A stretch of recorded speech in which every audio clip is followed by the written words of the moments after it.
الحمد للہ وحدہ والصلاة والسلام علی من لا نبی بعدہ۔ بسم اللہ الرحمن الرحیم۔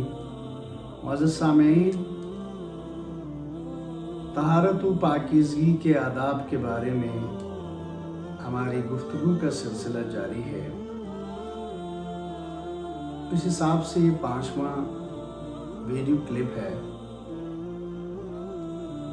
طہارت یعنی پاکیزگی دین اسلام کی شان ہے، دین اسلام کی پہچان ہے۔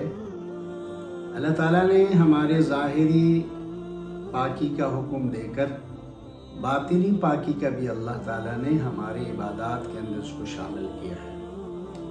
اس سلسلے میں ہمارے کچھ ضروری آداب کا ذکر ہو چکا ہے۔ آج ہم اس کا ذکر کرتے ہیں کہ نبی کریم صلی اللہ علیہ وسلم دانتوں کی صفائی کا بہت زیادہ خیال رکھا کرتے تھے۔ اس حساب کے لیے نبی کریم صلی اللہ علیہ وسلم ہر وقت تازہ مسواک استعمال فرمایا کرتے تھے، اور مسواک کی آپ صلی اللہ علیہ وسلم ہمیشہ پابندی کرتے تھے۔ نبی کریم صلی اللہ علیہ وسلم صبح اٹھ کر مسواک کرتے تھے، سوتے وقت مسواک کرتے تھے، نمازوں کے اوقات میں مسواک کرتے تھے، نمازوں سے پہلے مسواک فرمایا کرتے تھے، اور فرمایا کرتے تھے کہ اگر مجھے میری امت کے لیے تکلیف اور مشقت کا ڈر نہ ہوتا تو میں اپنی امت کے لیے مسواک کو لازمی قرار دے دیتا۔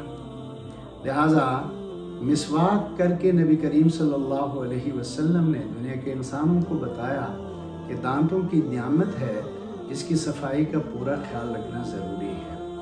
اور یاد رکھو، پھر دانتوں میں جو چیز پھنس جاتی ہے کھانے کے دوران، ان کی وجہ سے پھر منہ سے بدبو بھی آتی ہے۔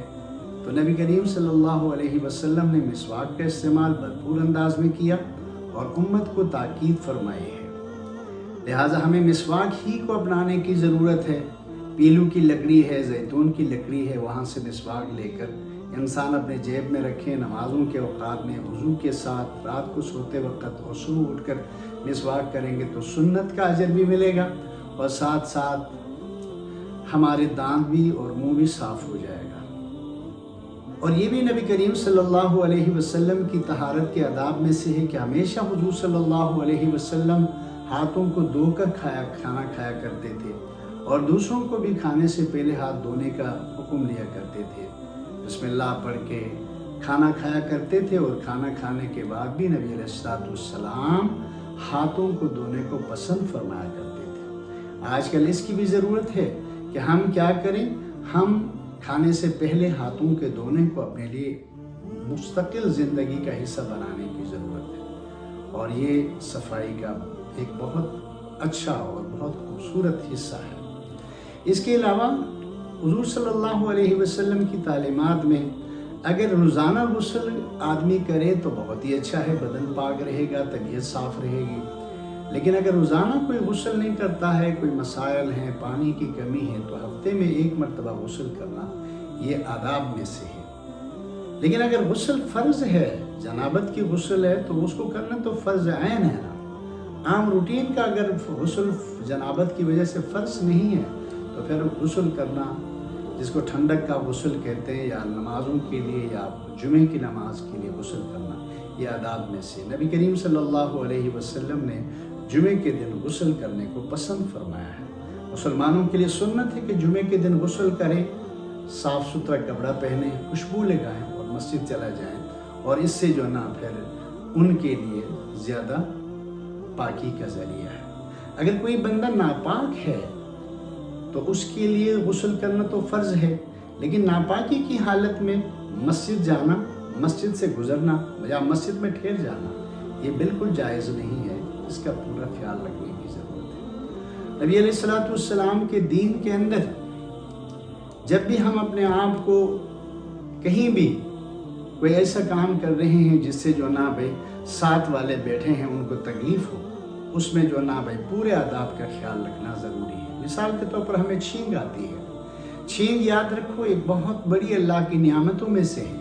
جب انسان چھینک لیتا ہے تو چھینکنے کے بعد اس کے مسام کھل جاتے ہیں، اس کے جو نا خون کا دوران یا خون ٹھیک ہو جاتا ہے، اور اس لیے نبی کریم صلی اللہ علیہ وسلم یہ تعلیم دیتے ہیں کہ جس کو چھینک آئے تو اپنے ہاتھ کو منہ پر رکھ کے چھینکے، تاکہ اس کے چھینک کے چھینٹے دوسروں کے اوپر نہ پڑے، اور اس کے چھینٹے پڑنے اس کو لوگ اچھا نہیں سمجھتے ہیں، لیکن یہ نعمت بہت بڑی ہے۔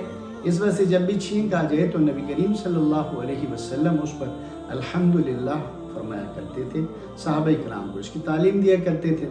اور جب کوئی کسی کے چھینکنے کی آواز میں الحمدللہ سنے تو سننے والے کے لیے یہ بہتر ہے کہ اس کا جواب دے یرحمک اللہ کہہ کر، اور پھر یرحمک اللہ کہنے والے کو چھینکنے والا یہدیکم اللہ ویصلح حالکم کہہ کر اس کو جواب دے۔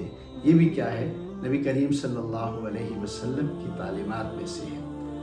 اور یاد رکھو اس کا بھی پورا خیال رکھنے کی ضرورت ہے کہ انسان کو خوشبو سے محبت ہو۔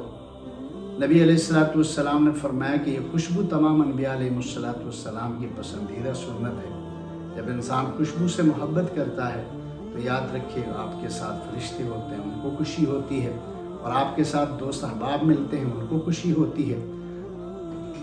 خوشبو کو نبی علیہ السلام بہت زیادہ استعمال فرمایا کرتے تھے۔ جب یہ نبی علیہ السلام وضو فرمایا کرتے، وضو کے بعد پھر اپنے بدن کو خوشبو لگایا کرتے تھے، اور نبی کریم صلی اللہ علیہ وسلم خود خوشبو کو پسند کرتے تھے، اور اس کو نبیوں اور انبیاء کی سنت قرار دیتے تھے۔